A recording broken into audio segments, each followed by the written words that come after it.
ప్రభునందు ప్రియమైనటువంటి దేవుని పిల్లలకు ప్రభు అయిన యేసుక్రీస్తు వారి నామములో వందనాలు శుభాలు మీకు తెలియపరుస్తున్నాం పిల్లరా.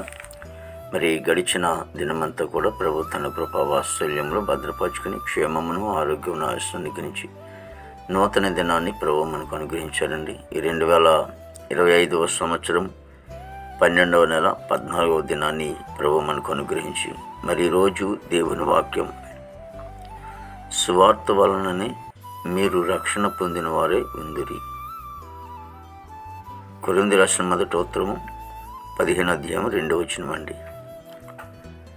అపొస్తలుడైన పౌలు గారు మాట్లాడుతూ, సువార్త వలననే మీరు రక్షణ పొందిన వారే ఉందురు. వాక్యము చాలా నమ్మదగినది, పూర్ణాంగీకరమునకు యోగ్యమైనది.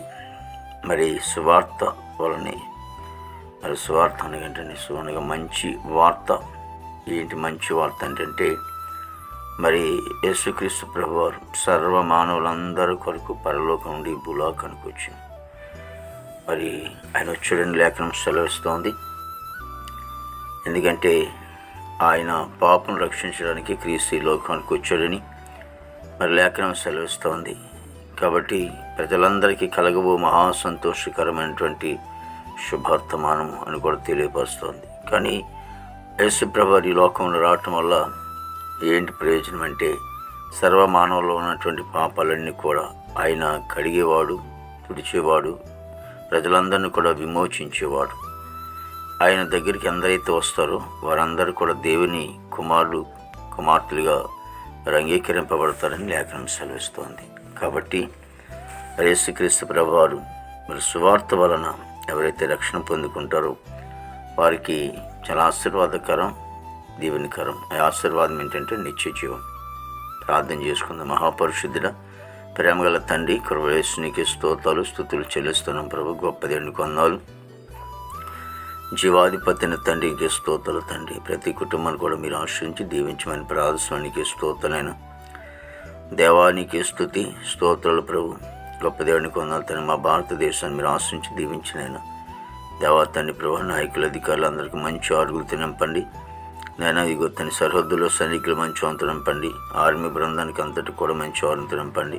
యవన బిడ్డలందరినీ కూడా ప్రభావం మీరు రక్షించుకోమని ప్రార్థనకి స్తోత్రాలు తండ్రి. చెడివాసుల నుంచి దూరపరచని తండ్రికి స్తోత్రాలు ప్రభు. నాయన ఉద్యోగస్తులందరూ కూడా మంచి ఆరుగులతో నింపండి తండ్రికి స్తోత్రాలు ప్రభు. దేవానికి వందనాలు తండ్రి ప్రభా. మరి ఇదిగో నేను ప్రభా యేసునికి వందనాలు ప్రభా. మరి ఎంతోమంది చదువుకుని ఉద్యోగాలు కొన్నారు, వారు ఉద్యోగాలు దయచిందండి. నేను ప్రభు మరి చదువుకునే బిడ్డల కోసం ప్రార్థిస్తున్నాను తండ్రి. చక్కగా చదువుకుని ప్రయోజనాలు కృప దయచిందండి ప్రభా. ఇగో తండ్రి యేసునికి స్తోత్రాలు ప్రభా. మరి నాయన మా దేశ పాడి పంటనంతా కూడా మీరు ఆశించి దీవించమని ప్రార్థనకి వందాలు.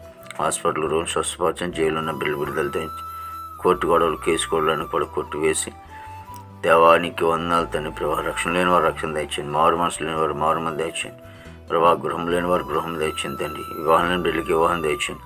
గర్భఫలం లేని వారు గర్భిణీ సుఖం డెలివరీ దయచేయండి. తల్లి బిడ్డ క్షేమం దయచేయమని ప్రార్థించడానికి వందనాలు ప్రభా. ఇగో నెలంతా కూడా ఎక్కడొక చోట సువార్త ప్రభా ఇగోని పెడుతుండే ప్రభా. అనేక మంది నీ అద్దెకు రావడం కృప దయచేయండి తండ్రి. రక్షింపబడాలి ప్రభు తండ్రి. నరకమైన భారం నుంచి తప్పించబడాలి తండ్రి. తండ్రి నీకే స్తోత్రాలు ప్రభు. ఇగోని ప్రభా తండ్రి నేను మరి ప్రతి సేవకులు వారి బిడ్డలు, సంఘం, పరిచయంతను కూడా మీరు ఆశించండి. ఈ దినమంతా కొన్ని విశేషమైన కృపతో నింపి నీ నామానికి మాత్రం మహిమ తెచ్చుకోండి. యేసుక్రీస్తు వారి నామములో అడుగుచున్నాం తండ్రి. ఆమేన్, ఆమేన్.